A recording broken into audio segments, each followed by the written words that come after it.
All right. Welcome back to the show. Welcome back, everybody, to Maryland's Cafe Society Radio Show here at 1340 WJOL. All right, and so I got so much information here. I don't even know where to start. But I guess we'll start with the late night talk shows. Now, of course, Jimmy Fallon hosted NBC's Late Night with Jimmy Fallon for 5 years, and he recently gave up that job to Seth Meyers a few days ago, and is now looking ahead to the big show, the Tonight Show, which will start on Monday. That's President's Day, the 17th of February, at a special time, which is 12 midnight Eastern Standard Time. Now, he, of course, takes over the spot that Jay Leno has held down in first place for 22 years. And he also will retrieve that mantle, that's Johnny Carson's mantle, bringing the show back to New York City after 42 years in Los Angeles. And, of course, Jay Leno bidded his farewells to his audience not this past Thursday, but the Thursday before. All right, and so the show's back in New York, and, of course, Jimmy Fallon is reminding everyone that the show won't be so different from what he did on Late Night. He's still going to have his band, The Roots. He's still going to have his announcer sidekick, Steve Higgins. And he's still going to do those comic bits like Slow Jam, The News, and Thank You Notes. And, of course, we all know that Jimmy Fallon came from Saturday Night Live. He was there for 6 years. He left to start a film career that didn't work out so well. But he's grateful because now, he's sort of reigned with late night, kind of found his niche with late night talk shows. And so congratulations to him. By the way, Seth Meyers, who will be taking over late night,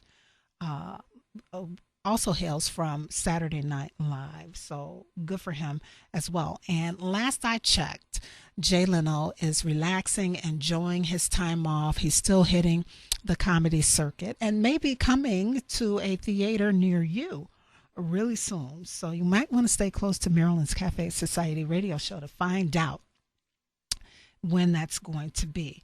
All right, in daytime television, my goodness. Celebrities, talk show hosts are officiating weddings. Yeah, Queen Latifah, of course, did the Grammys wedding. For those who may have watched the Grammys, I think it was 33 people who she officiated for at the Grammys. And then Steve Harvey, the Steve Harvey Show, was commissioned to officiate a recent wedding of 50 couples on his show back on February 10th for his Valentine's Day segment, although he was assisted by an actual ordained minister from Las Vegas. But celebrities are getting into the officiating wedding business, it seems. Well, it's not all that serious. First of all, an officiant is one who has the authority to lead a service such as a wedding, a burial, or a baptism. And in some jurisdictions, ordination is a requirement to officiate at weddings. However, each state, province, and country has its own laws. So some people were kind of confused when they saw Queen Latifah, Steve Harvey, and others. I think Blake Shelton was another one who officiated a wedding.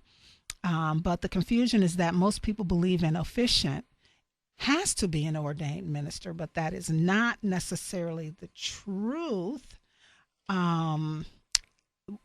Ordained ministers and other clergy must check with the state in which they are to perform a wedding.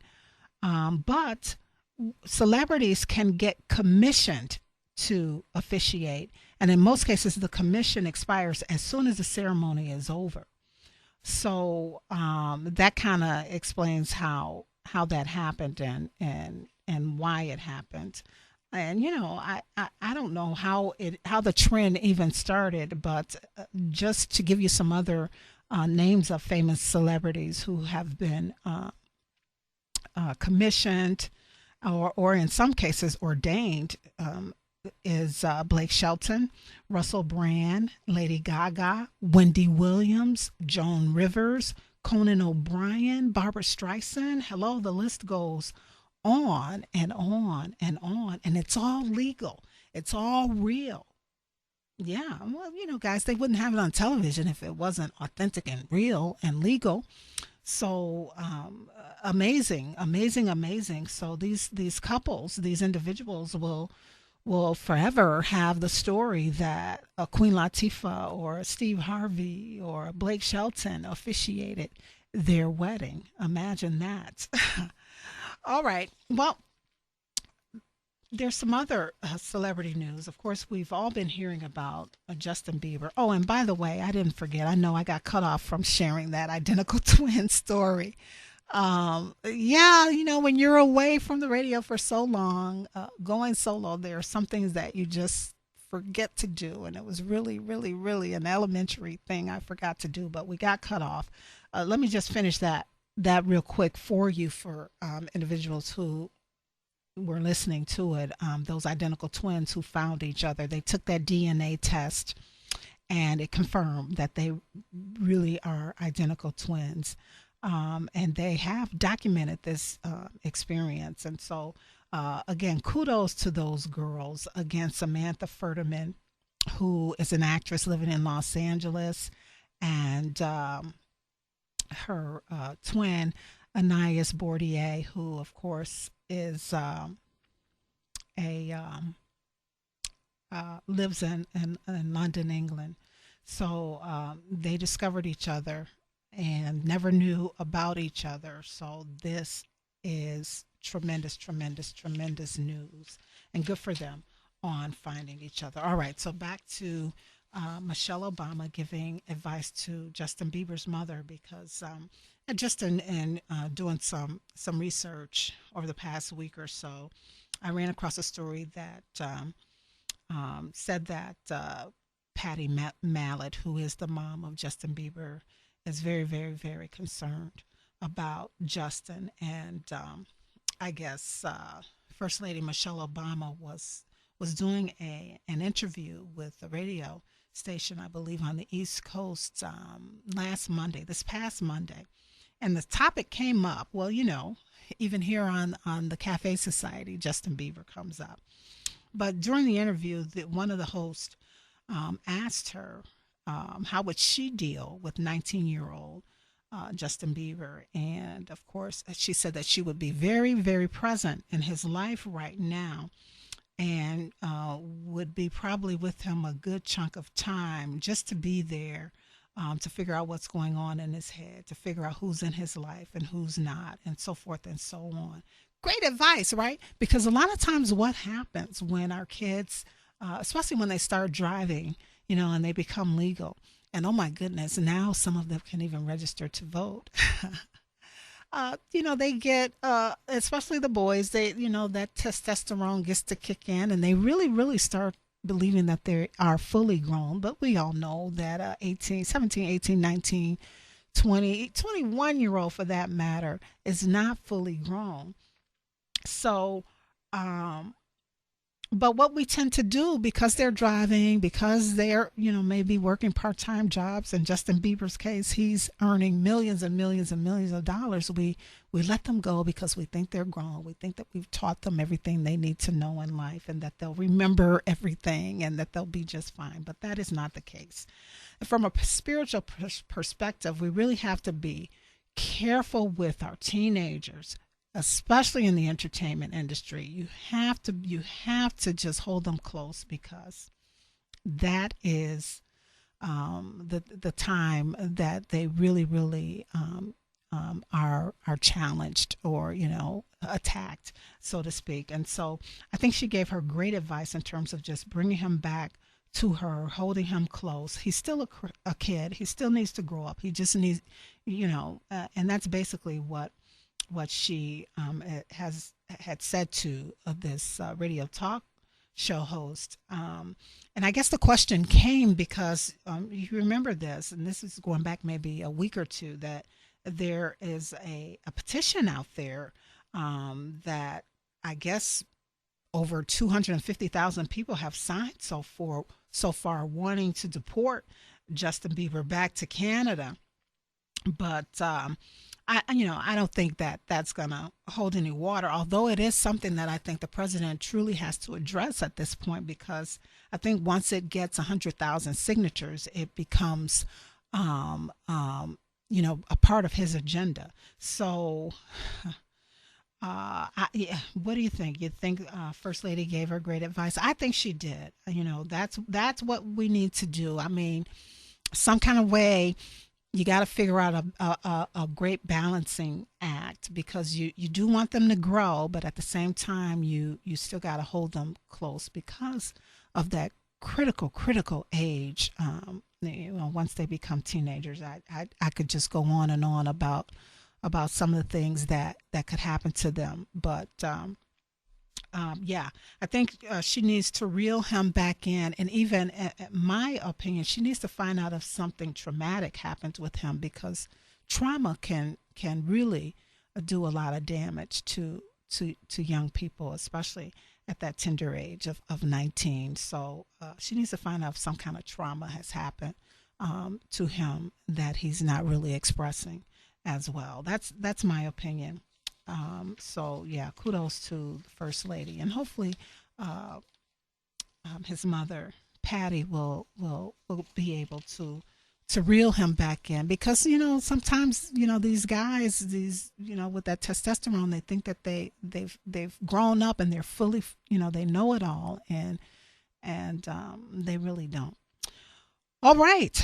Well, in other entertainment news, all the guys are talking about this, and that, of course, is the Sports Illustrated swimsuit edition. And, from what I've been hearing, everybody's excited about it. And I guess the ladies on the cover don't really know that they've made the cover until everyone else learns about it.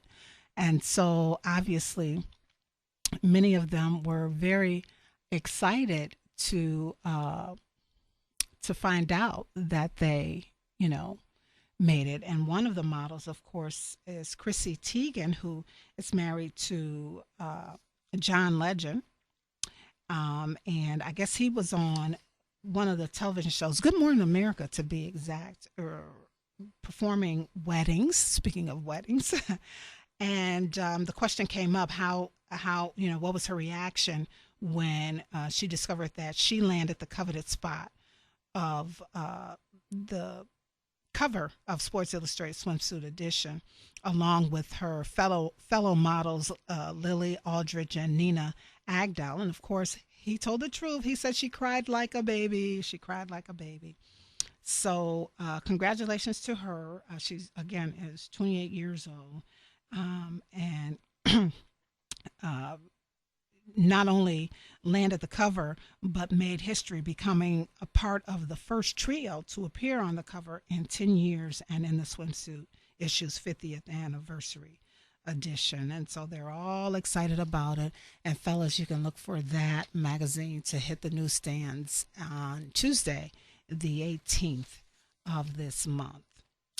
All right, we'll take another quick break, and when we come back, we'll look at some sad news, of course, in entertainment.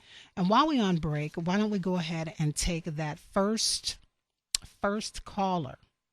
Actually, we'll make it caller number 3, the third caller for this post-Valentine's Day gift bag that has all kind of goodies in it, along with a gift card from Walmart and tickets for the performance of Duke Ellington's Queenie Pie at the Harris Theater next Sunday, February 23rd.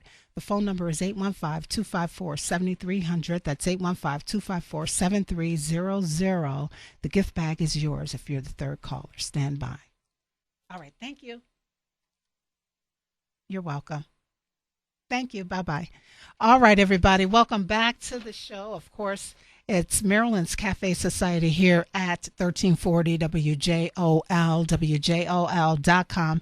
And I am Marilyn.com. Yeah, I was on the phone with our winner. Congratulations to Leo out of Oak Forest, Illinois. He picked up the gift bag, which again has all kinds of goodies, but the biggest thing is the Walmart gift card, as well as the tickets, 2 tickets to the production of Queenie Pie at the Harris Theater. So again, congratulations to Leo. Thank you, Leo, so much. I appreciate you for listening to the show when we're on, and of course for supporting us. Enjoy. Make sure that you take advantage of those February values at Walmart and enjoy the show on Sunday, February 23rd at the Harris Theater. Queenie Pie is what it's called.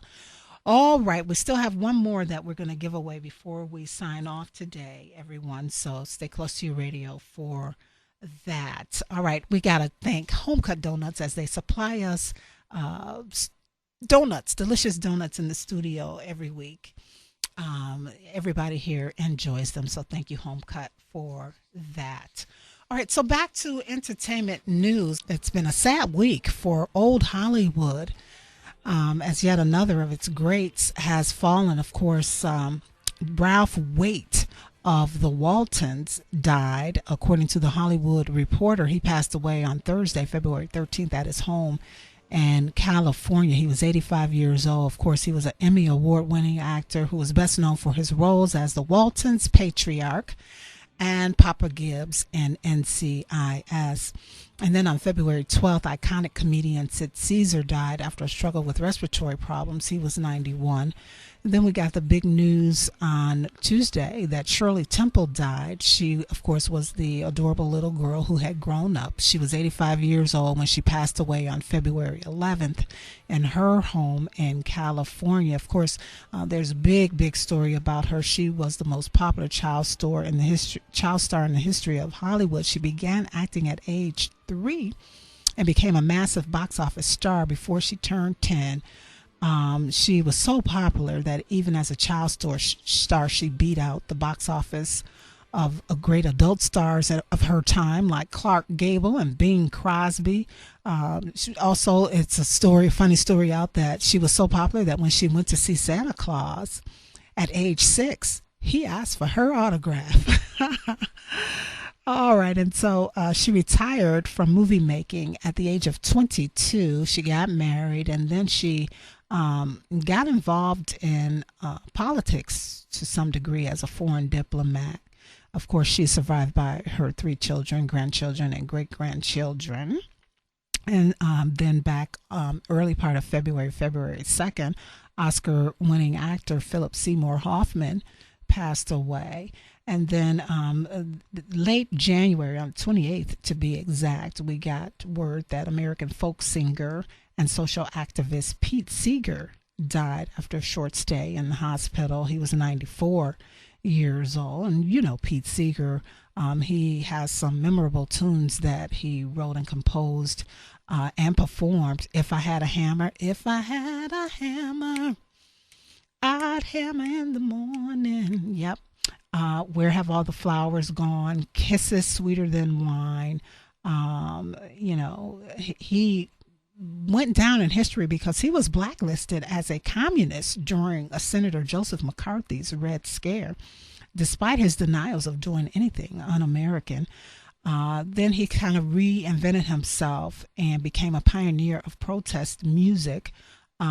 We Shall Overcome is one of the big ones. It's, in fact, has become the soundtrack of the civil rights movement. And it's a tune that he brought back to life because it dates back to before the Civil War, when the song was called No More Auction Block for Me. And then it kind of morphed into another song that Reverend Charles Tindley of Philadelphia wrote, I'll Overcome Someday. And lo and behold, this Pete Seeger got hold of it. And again, it goes down in history as one of the songs that we shall forever link to the civil rights movement. And I think, if he were still alive and if Dr. Martin Luther King Jr. were still alive, I think it's safe to say that they would probably tell us that we can now say we have overcome. We know that there's still a whole lot of work to do, but we've come a long way. So, I think that they would feel okay about us singing it. I'm just going to sing the first verse. We have overcome. We have overcome. We have overcome this day. Oh, deep in my heart, I do believe we have overcome this day. All right, how many of you were just as disappointed as I was when you heard a month or so ago that Captain and Tennille was getting divorced? I loved this song as a kid.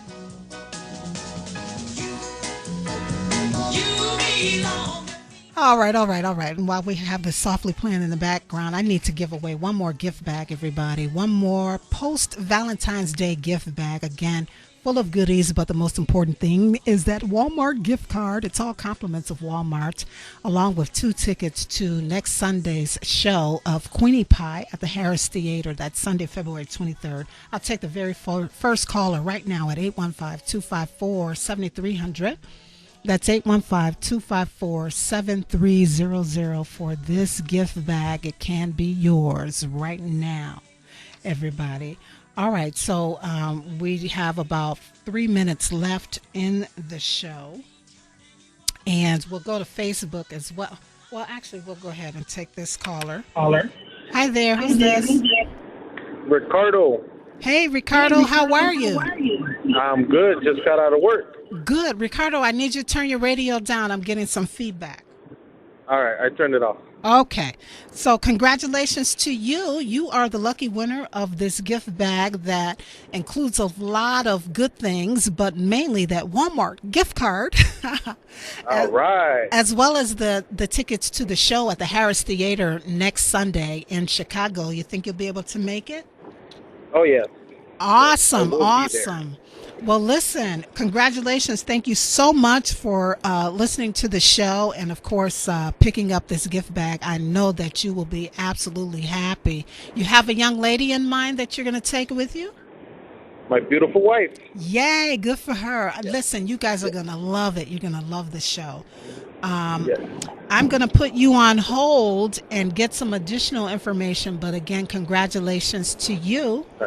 Thank you very much. And I love the show. I listen to it every Saturday. Awesome. Appreciate it. Thank you so much. Right, I'm glad you're the winner. Hold on, okay? Yep. All right, one moment.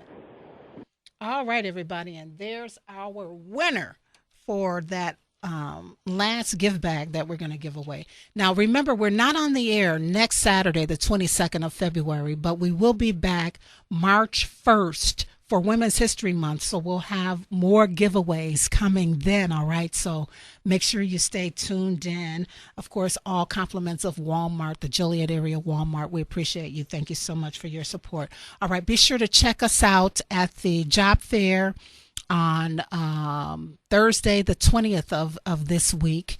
Between, I think, 12:30 and 4:30, we should be there. Also, we'll be out at the Joliet Lewis Mall for the Joliet Chamber of Commerce expo that they're having there. We'll be at the WJOL booth, so make sure you look for us on Friday, February 21st, and Saturday, the 22nd. And just go to immaryland.com to find out where else we'll be. All right, gotta tell you what love is real quick. Love is love. Yeah, we love love. And remember, everybody, if you don't do anything else this week, be sure that you live, you laugh, and you love. It's been a pleasure and a privilege. So excited to be back. And we'll be back in 2 Saturdays. Check me out at IamMarilyn.com and at Marilyn's Cafe Society on YouTube for updates. I'll post some videos and all that good stuff. All right? All right. Peace and love. Be good, everybody. Talk to you again soon.